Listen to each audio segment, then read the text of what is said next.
Yun, magandang araw po sa inyong lahat, Luzon, Visayas, Mindanao, pati na rin po sa mga kababayan natin mga OFW. Welcome po sa panibagong reaction video dito sa Makapili TV.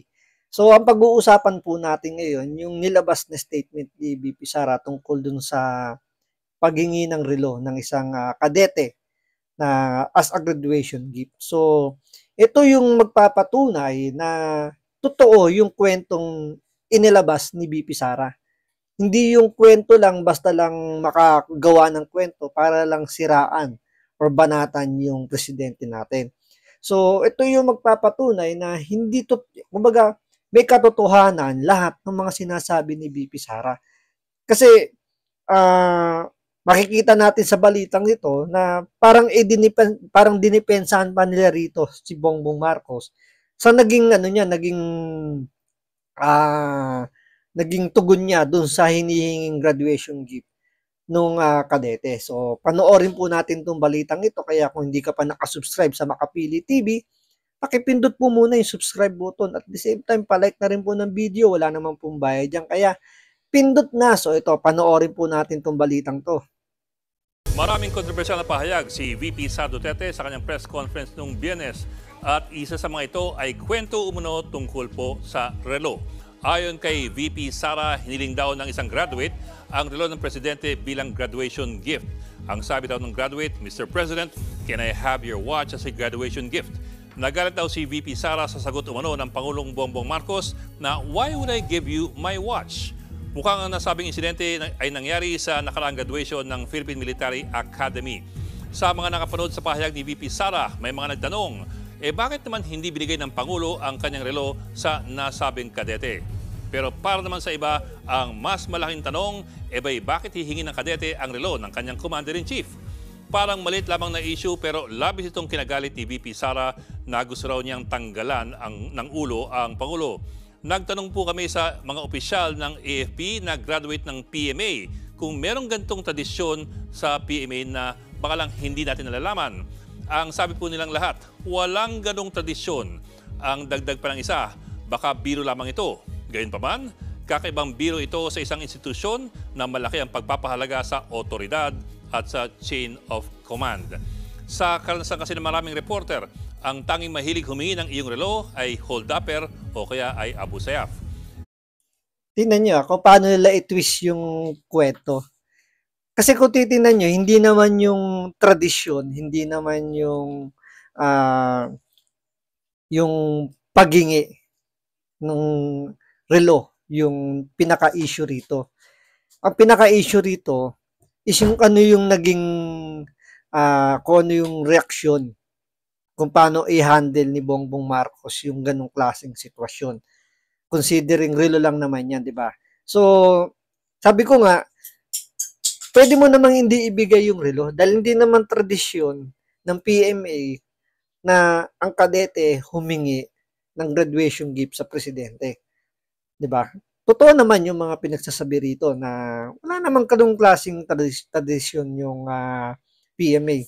So, matagal na tayong nakakapanood ng mga graduation rites ng PMA. So, wala namang nangyaring ganun. Pero, ang ano kasi rito, yung kung paano niya sinagot yung kadete. Siyempre, napahiya yung kadete, di ba? Pwede mo namang sabihin na, okay, I'll give you my watch but not this. Or, I'll give you a graduation gift but not my watch. Kasi may sentimental value to. So, pwede ka naman magdahilan. So, yung reason doon ni Bongbong Marcos, hindi natin alam kung bakit kailangan niyang, hindi niya ibigay. Kasi, kumbaga rito, ang kinasama ng loob ni VP Sara is yung 2 beses ipaulit ni Bongbong Marcos yung sinabi nung kadete na, Mr. President, can I have your watch as a graduation gift? Siyempre, napahiya yung kadete. Kumbaga dito, iniisip ni VP Sara, yung kadete, pag-graduate na yan, so magiging sundalo na yan. Once na naging sundalo na yan, itataya niya na yung buhay niya. So pinapakita lang dito ni VP Sara kung anong klaseng presidente meron tayo. Presidente natin na walang malasakit sa ating kasundaluhan. Isipin nyo Kumbaga rito kasi, tinitingnan ni VP Sara kung paano magpalakad si Pangulong Duterte dito kay Bongbong Marcos. Kung may comparison. Siyempre, meron tayong former president na tatay niya. At the same time, si Pangulong Duterte, no question asked, ibinigay niya yung kanyang relo doon sa kadete na humingi nun. Pero bakit si Bongbong Marcos, ano ba yung mahirap na bigyan mo ng graduation gift yung isang kadete, considering magiging sundalo na yan, at itataya niya na yung kanyang buhay para sa bayan. Being commander-in-chief, di ba? Dapat ikaw yung maging ehemplo ng mga kasundaluhan na maging, kumbaga, ikaw yung dapat unang umunawa sa kanila. Kagaya nga nung ginawa ni Pangulong Duterte, di ba? Naiintindihan niya mababa ang sweldo ng mga sundalo, ng mga uniform personnel natin. So anong pagpapahalaga yung binigay ni Pangulong Duterte? Dinoble niya yung sweldo ng mga sundalo at mga kapulisan natin. Para nang sa ganun, hindi na sila gumawa ng hindi maganda para lang mabigyan nila ng magandang kinabukasan ng buhay yung kanilang mga pamilya. Pero anong ginawa ni Pangulong Bongbong Marcos sa kanyang administrasyon ngayon? Pinag-interesan po ngayon yung kanilang mga sweldo, yung kanilang magiging pensyon once na sila magretiro. So makikita nyo na doon na, kumbaga, nakita na rin ni VP Sara yun eh. Nakita nyo na yung malasakit doon sa mga kasunduluhan natin, parang nawala. Ngayon, parang napatunayan ni VP Sara na ang puso ni BBM is wala talaga sa mga sundalo dahil napakaliit lang nung hinihinging graduation gift nung isang kadete, hindi pa niya pinagbigyan. Pero ano bang ginawa nito mga media? Tinitwist nila yung kanilang balita na tila parang pinagtatanggol si BBM. Dahil sasabihin nila rito na ang humihingi lang naman daw ng relo ay yung mga snatcher, yung mga kabusayap. So parang pinalalabas nila rito yung kadete may pagka-snatcher at may pag-aabusayap kasi ina-arbor yung relo ni BBM. So pakinggan natin uli. Pero kung tutusin kasi, ang ama ni VP Sara ay nahilig sa pagbibigay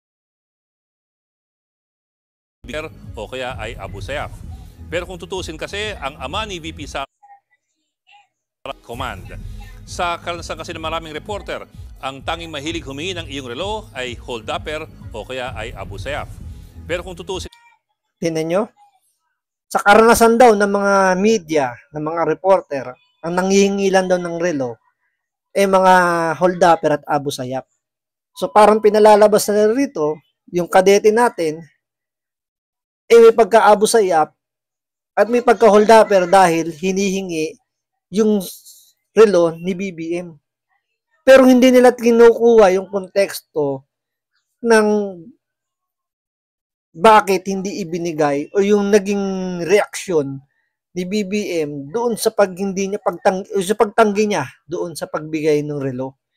Yun lang naman pinakpunto rito, yung napahiya yung kadete dahil hindi ibinigay yung relo eh. In public yun kasi graduation rights yun. 'Di ba? Bakit hindi ibinigay? Yun lang naman yung pinakapunto ron ni VP Sara.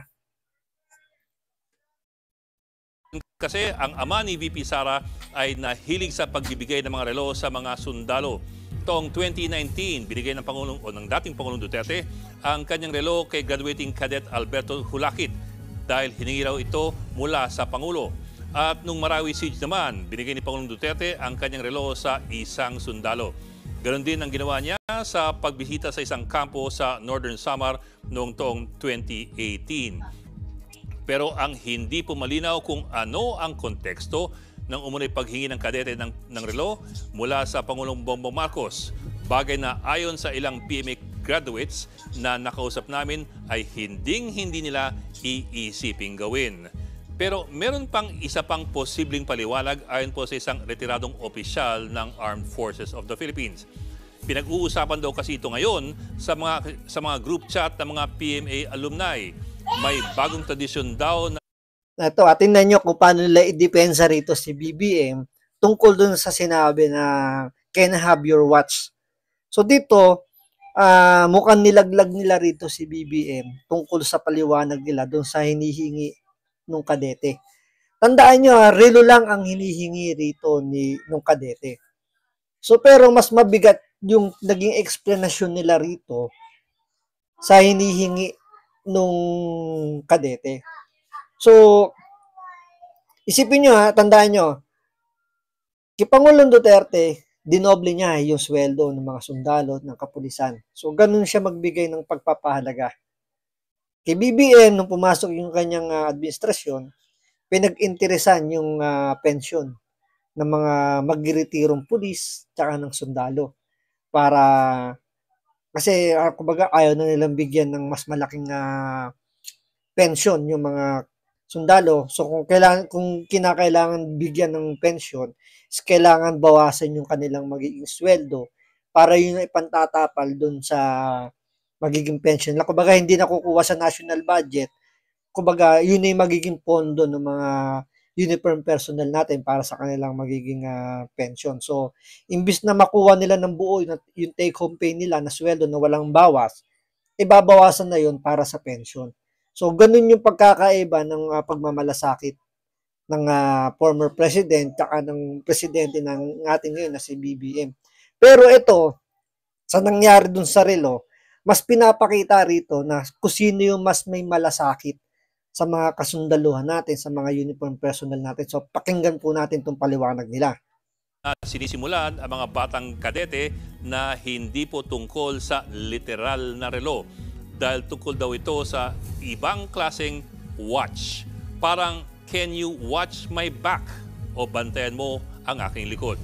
Sa konteksto kasi ng militar, ang watch ay ang bantay o yung nakaposte kung saan iaasa ng mga kapwa sundalo nila ang kanilang mga buhay. Pag sinabing I have the watch, lalo na po sa Navy, ang ibig pong sabihin niyan, asahan mo na pagkakatiwalaan mo ako at hindi kita papabayaan habang ako'y nakagwardya. Posible kaya na ito ang isa sa mga konteksto ng pangyayari na lost lamang in translation. So sinasabi rito ni Ed Lingaw, yung sinabi nung kadete na can have your watch. So ibig sabihin daw, kumbaga parang habilin ang dating parang bantayan mo yung likod ko. Kumbaga ikaw nang bahala sa akin once na ako ay lumalaban para ipagtanggol yung ating bayan. So dito, parang pinalalabas sila rito na ang gustong mangyari nung kadete, sinabi kay Pangulong Bongbong Marcos na once na sila isabak na sa totoong laban, baka pwede nyo pong pakibantayan kami at ang aming mga pamilya once na kami ay nasa totoong laban na. So, lumalabas, tinanggihan ni Bongbong Marcos yung simpleng request ng isang kadete na parang inahabilin niya yung kanyang pamilya, yung kanyang sarili, at tinanggihan yun ni Bongbong Marcos na bakit ko kailangan bantayan yung pamilya mo, bakit kung kailangan bantayan ka. So, pinapakita lang dito na ang Pangulo natin ngayon ay walang pagmamalasakit sa ating mga kasundaluhan. Kung ang titingnan o kung pagbabasihan natin yung sinasabi nila na can you watch my back? Can I have your watch? Parang ganun, di ba? Can I have your can you watch my back? No, pwede mo bang tingnan yung aking likod? So parang lumalabas dito na ang presidente natin ay masyadong mataas na hindi niya, kumbaga, wala siyang pakialam kung anong mangyayari sa mga kasunduluhan natin. So, makikita natin dito yung difference talaga ni Pangulong Duterte tsaka ni Bongbong Marcos kung paano bigyan ng importansya yung ating mga kasundaluhan at ang ating mga kapulisan. Diba? So, kitang-kita kung bakit, iyan yung rason kung bakit umalis si VP Sara sa gabinete sa Administrasyong Marcos. So, maraming salamat sa panonood. Ingat po kayo lagi. God bless.